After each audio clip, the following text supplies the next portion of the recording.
A friend asked me if I could reproduce a federal style swing arm drop leaf table using walnut from his walnut trees that were dropping walnuts all over his parking area.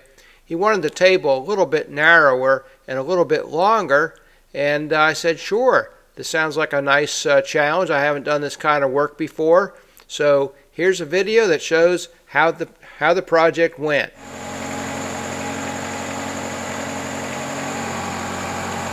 There's all the walnut from the trees that we milled up in the spring. They've all been dried in the solar kiln, ready to go. Those top planks are 3 inches thick, and I probably only need one of them for the legs. There's going to be 6 legs. They're about 2 1/4 inch square.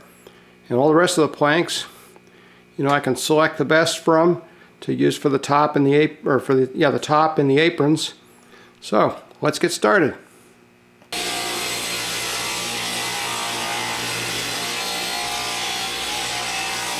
This is why I bought a big radial arm saw.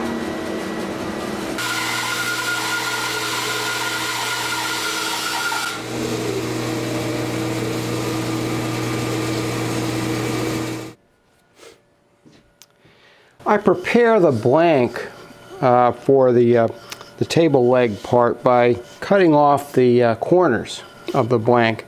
I want to keep these ends square so I can set them down on a saw table and evenly cut off these parts. I put a 1 inch diameter hole. In this case it's 2 inches deep. It's deep enough for the dowel that's going to go in from the top part of the leg.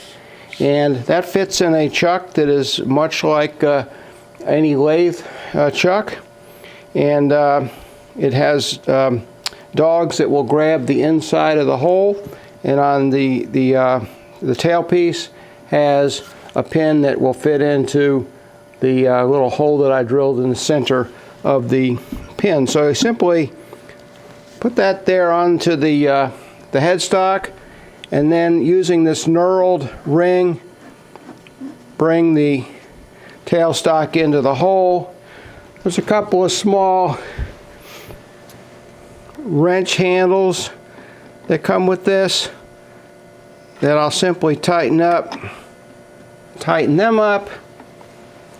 I've already firmed up the tailstock, but now I can give it a little extra tightening.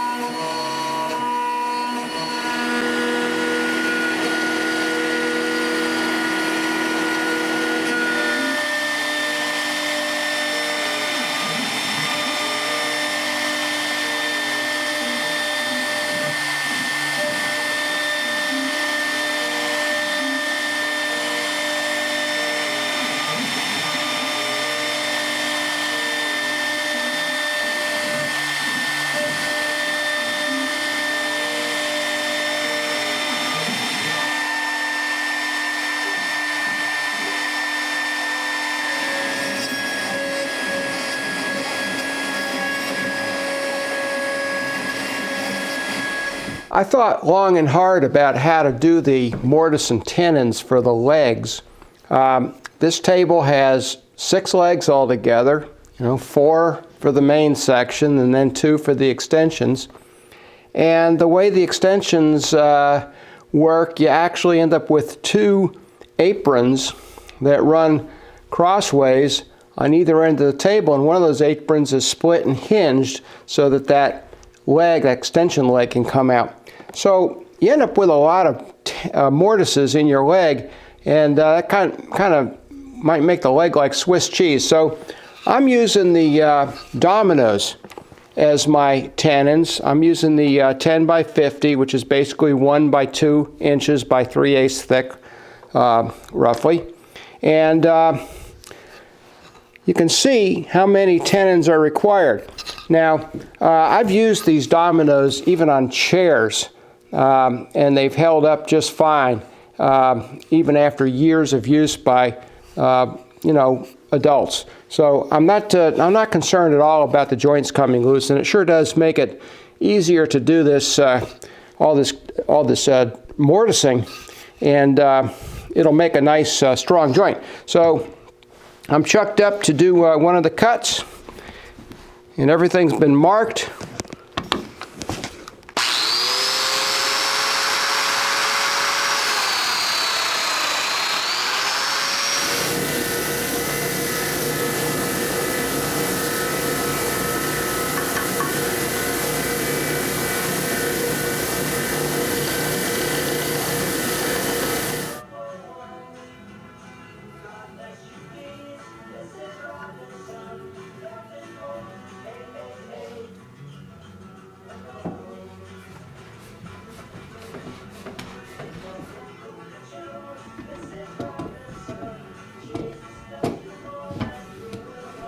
I think one of the more challenging aspects of furniture making is to get the wood right. You know, get the grain to match nicely in a nice harmonious way. And although we milled up almost 500 board feet of walnut for this project, it was somewhat of a challenge to get pieces that would really make a nice top. And one of the problems is the tree grew out in the open, and so there were a lot of branches, knots, and little twists and turns, as opposed to a tree that grows in the forest that's nice straight grain. But although sometimes that's an advantage to have those twists and turns, in this case I wanted to get some nice harmony. So I picked out some planks. We got the two leaves and the center section, and the plan is to glue these up using some small domino tenons for alignment, and then flatten the table, and then we'll be ready to put the hinges, mortises, and so forth on there. So looking good so far. I've already done the glue up on the leaves. Just get an example here. So I use 3 dominoes just for alignment purposes. On this top, I'm going to do all 3 pieces glue up at the same time. That way I get everything jointed properly so it fits nice and flat on the table here without clamping. And then once I clamp the whole thing up, I think I'll have a better guarantee of having the entire thing flat. But just in case, I've made this 1 inch thick. The design is 7/8, so it gives me 1/8 of an inch to take off later if I have any flattening problems.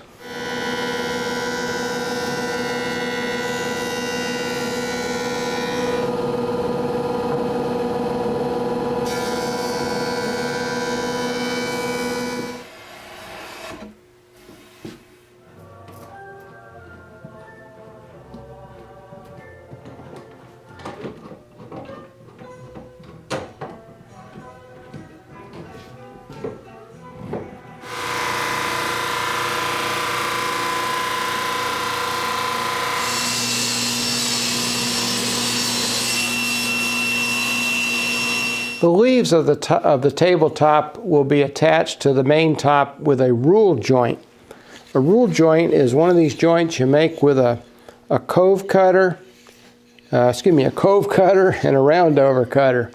This represents the tabletop and this represents the leaf, and they fit together like this, and when they're open it goes like that. Okay, seems like a pretty simple concept, but there are a couple things to keep in mind.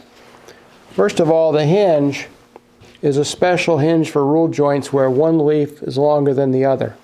And the idea is that the long leaf bridges the gap between the 2 pieces, which you can see is that gap down there is not centered on the hinge barrel. Okay, so the other thing is this hinge gets mortised into the bottom of the tabletop, so that makes the pivot point, I've drawn right here, about 1/8 inch up from the bottom of the material.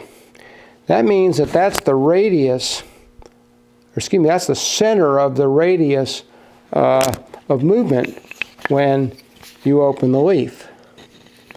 And so what's important is to make sure that point is the same distance to all points around your radius as your bit radius is. So I'm using a 1/2 inch radius cove bit and roundover bit. And so I want to make sure that that point there where that hinge barrel pin is 1/2 inch from the roundover and the cove everywhere. Okay, so to figure that out, you measure the thickness of the material and you subtract the distance from the barrel to the center of the pin, which in my case is 1/8 inch. It's a 1/4 inch barrel with a pin in it, so 1/8 inch to the center. Subtract that out and subtract out the 1/2 inch radius of the cutters, and that tells you how deep this little fillet has to be, and you can measure everything just based on that fillet. So if I set my roundover bit to make a fillet that's deep, it turns out to be 9/32 in my case, then I should end up with a joint that works properly and moves properly. And I'll go ahead and make the corresponding cove with the ledge here the same 9/32. And then when I set the hinge mortise, I'm just going to set the center of this mortise just a little bit in towards the the gap here, just to give me a little bit of clearance. Maybe go like a 1/64 of an inch or something, just to give me a little bit of clearance, so when it opens up, I don't have any chances of rubbing. And if this works properly, this thing should open up just like this.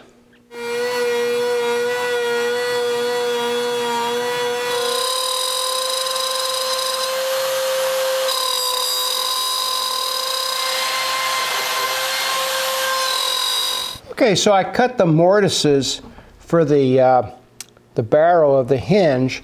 It's just a 1/4 inch routed groove, 1/4 inch deep, so that the mortise, the barrel will fit all the way down once I mortise the rest of the hinge. Also, it gives me a nice guide for marking these hinge positions because these hinges are nice and firm. So I'll just take a marking knife and trace the outline of the hinges.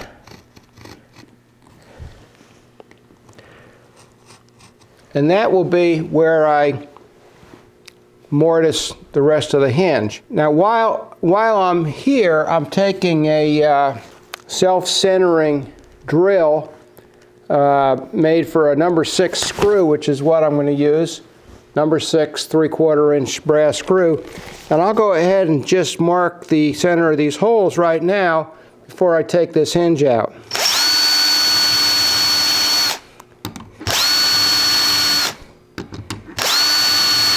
Okay, now I can come back and drill the hole full depth, and then I'll use my router to mortise out. And we're talking about mortising something like, it looks like about 3/32 of an inch deep. I've dry assembled the top, mortising the hinges in just to make sure everything would fit and work properly. And so I want to show you how the rule joint works. They turned out pretty well. I think you can see this. It just slides down nicely. And right here, you know, you have just a nice even little gap, about 32nd or less. Comes on up and you get a pretty tight fit. So pretty happy with that. Now I can go ahead and do the final sanding to get everything nice and flat and smooth, and then go on to the finishing. Putting on the first coat of finish is probably the most satisfying part of woodworking for me. It's I think it's about as close as a woodworker gets to instant gratification. We're at the point where we're going to put a little bit of shellac polish, which is very thin shellac. I've cut this shellac to 1 pound cut. It's blonde shellac. Actually, I think it's super blonde. And I just wipe it on with a rag. Nice long strokes. And just look how the color changes. I hope you can see that.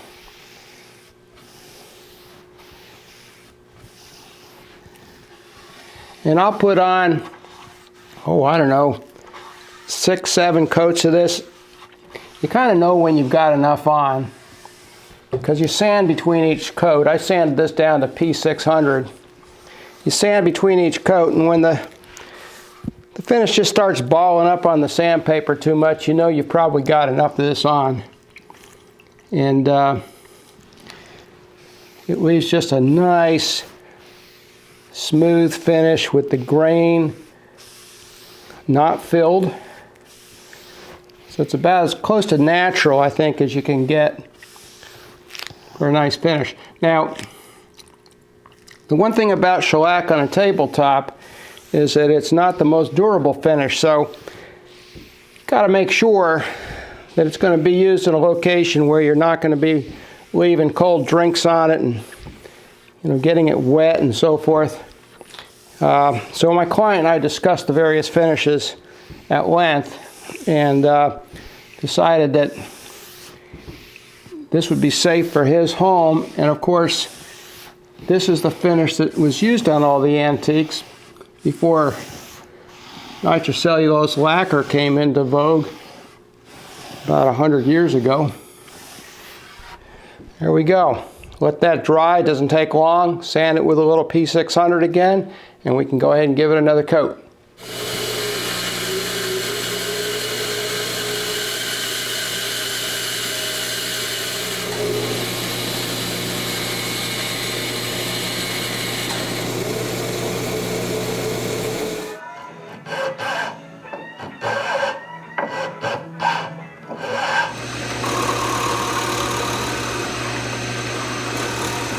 In the original, the wood was cut into a hinge joint, but there was a big back cut bevel on the swinging part and also on the fixed part, so that you get clearance during the rotation of this piece. But that back cut bevel leaves a lot of weakness, and it's fairly difficult to do. My solution is simply to round off the corners of the hinge and be able to get the movement. Also, in the original, the steel rod comes all the way through top to bottom. And I thought that would give potential for the rod to fall out. So I stopped my rod hole just short of the bottom of this, so that the rod can't fall out. Well, the last part I needed to construct was this little trim piece that fits below the apron. On two sides of the table there's this trim piece. So I cut this a 5/16 inch thick piece of walnut, and using the shaper I put a bead on it. I actually cut it a little proud and put the bead on and then planed it down to the exact thickness. I found that to be a little easier. Then I cut with a router a groove in each leg, and this piece then fits right like this into the groove and gets glued to the bottom of the apron. Finishing these legs in shellac is somewhat of a challenge. It requires multiple coats, of course, and between each coat I find that the grain gets raised a little bit and I have to go in and sand. But when I finally get all the shellac on, I then need to bring down the gloss. And you can see this on the right here is a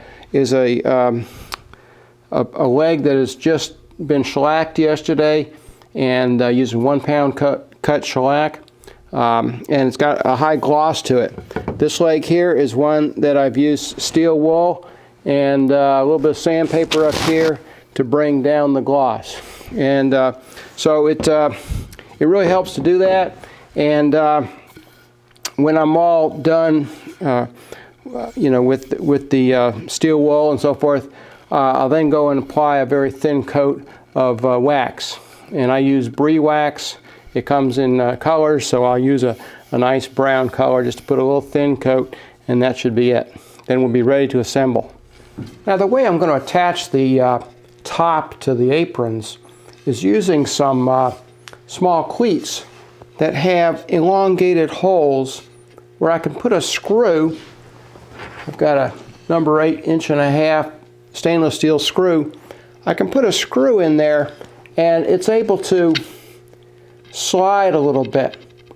So I've made up a stick here with more than enough 2-inch sections to make 2-inch cleats, and I've drilled attaching holes, 2 per cleat, and sliding holes, some in the cross direction here, some along the grain, and a couple that are just centered holes.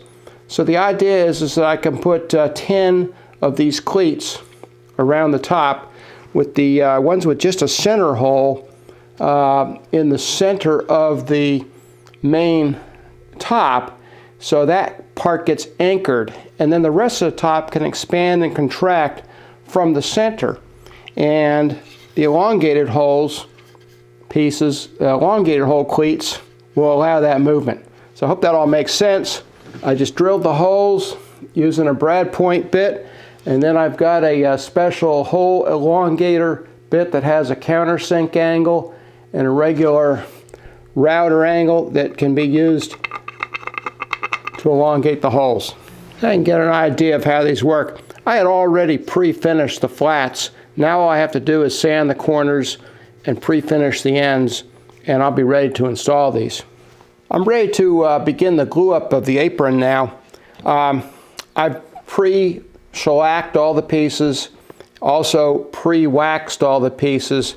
So if I'm careful and I assemble these using some pads on the clamp faces, I won't have to do any touch-up finishing.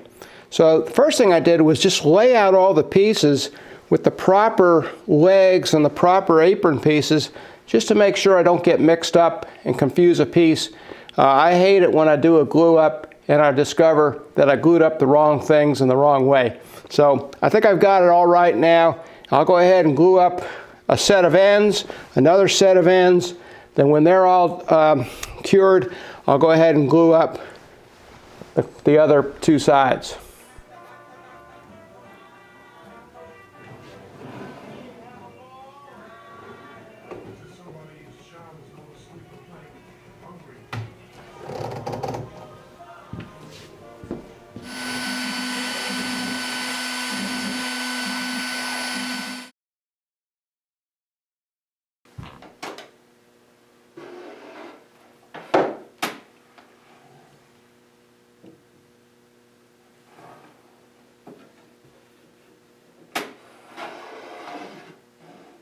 Well, the table's done. My first attempt at making something that's not modern, of my own design. It's a reproduction of sorts, and it was a lot of fun making this table, and I appreciate you watching.